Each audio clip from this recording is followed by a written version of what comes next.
Le colorisme dans la communauté noire. L'article Le colorisme dans la communauté noire est un post spécial dont je tenais depuis quelques mois à écrire.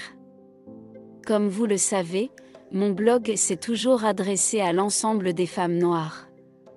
Cependant, de mes expériences en tant que femme noire, j'ai pensé intéressant de vous partager quelques tips personnels dont je me sers au quotidien pour surmonter le colorisme dont une femme noire à la peau foncée peut être emmenée à vivre. Parce que, oui, c'est une réalité selon la couleur de peau, le type de cheveux. Le traitement n'est pas le même. Plus les traits se rapprocheront des traits occidentaux, plus elles seront valorisées et considérées. Il m'est arrivé à plusieurs reprises d'entendre des femmes noires se plaindre de cette classification faite entre femmes noires, c'est-à-dire dark skin et light skin. Retenez une chose, en tant que femme noire à la peau foncée, nous ne demandons que ça. Ne pas en parler et ne pas prendre en considération cette différence faite entre femmes noires est justement une façon de minimiser cette réalité dont des millions de femmes vivent.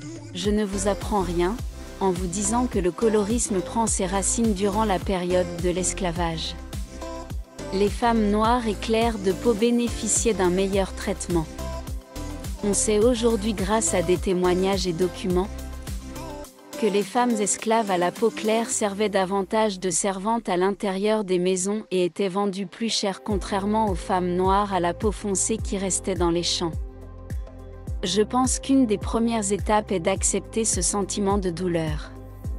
Ce sont toujours les premières expériences qui sont les plus dures.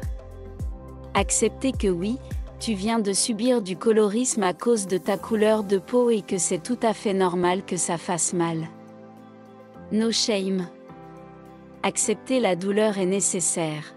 Pour ma part, lorsque j'ai vécu le colorisme pour les premières fois, je ne connaissais pas le mot colorisme. Je le vivais en me disant que c'était quelque chose de normal. Et il est arrivé cette période de questionnement où j'ai découvert le terme à travers différentes lectures d'articles. Malgré le fait de mettre des mots sur ce que je vivais, je refusais de voir la réalité en face. Il était inconcevable pour moi d'accepter que j'étais victime du colorisme qui venait en général de mon entourage. Moi qui pensais qu'on était tous dans le même bateau, c'est avec le temps que j'ai accepté l'existence du colorisme et sa douleur. Ces différentes situations m'avaient marqué et blessé. Elles avaient atteint la confiance que j'avais en moi, mais surtout l'image de la jeune femme dont j'étais. C'est une période difficile où l'on peut ressentir un sentiment de honte, mais accepter que ressentir de la douleur soit normal est déjà une grande étape. 2. Décidez si vous souhaitez éduquer votre entourage sur le sujet du colorisme ou pas.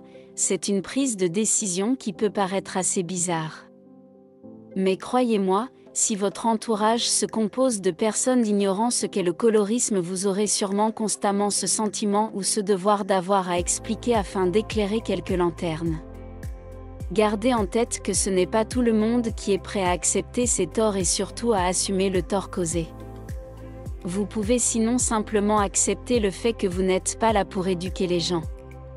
Ne vous sentez surtout pas coupable de ne pas vouloir partager vos connaissances à ce sujet.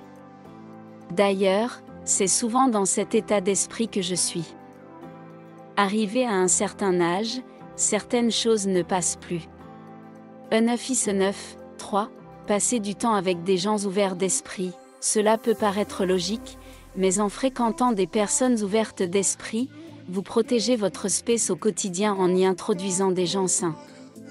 Vos amis n'ont pas besoin d'être des justiciers du Black Lives Matter ou forcément des panafricains, mais s'entourer de personnes qui vous permettent de vous exprimer et vous tendent l'oreille sans ce regard de victimisation est juste primordial. N'hésitez pas à aussi rentrer en contact ou davantage vous faire des amis qui vous ressemblent. C'est toujours plus simple de discuter avec quelqu'un ayant les mêmes expériences que soi. 4. Apprenez à aimer vos traits, votre couleur de peau, même ceux que tu n'aimes pas. Sachez avant toute chose que vous ne pourrez pas passer au-dessus de ces différentes situations, si votre couleur de peau est un problème à vos yeux. Avoir confiance en soi passe par avant toute chose s'accepter dans son ensemble et donc aimer sa couleur de peau. C'est un long processus pour certains, mais, croyez-moi, lorsque l'on sait ce que l'on vaut et que nous acceptons chaque partie de notre corps, on vit et voit la vie différemment. Love Yourself est le plus cadeau que vous pourriez vous offrir dans votre vie. Arrêtez de scroller le compte de Beyoncé ou de Rihanna et soyez reconnaissante de ce que vous possédez. Vous êtes magique à votre manière. 5. Créer des plateformes, business ou produits pour les femmes noires.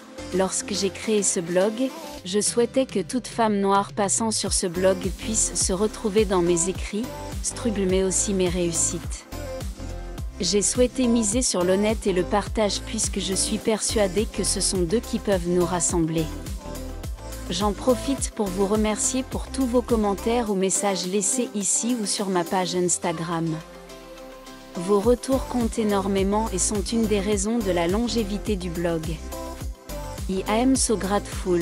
La femme noire est créative et je suis sûre que je ne vous apprends rien. Servez-vous de ce don pour créer un blog, une chaîne, YouTube, Instagram ou simplement un produit-service en direction des femmes noires. Nous devons valoriser nos besoins et nos messages. Nous avons besoin de l'une et de l'autre pour avancer. Seule aucune de nous y arrivera. 6. Soyez la femme noire dark skin dont les petites filles suivent. Avant de pouvoir partager un morceau de votre confiance en soi et de votre positivité, vous devez avant tout les avoir. Vous ne pouvez pas accompagner vos sœurs ou vos nièces à s'aimer et à s'apprécier en tant que femme noire si vous n'aimez pas la vôtre. Aimez-vous publiquement et intimement.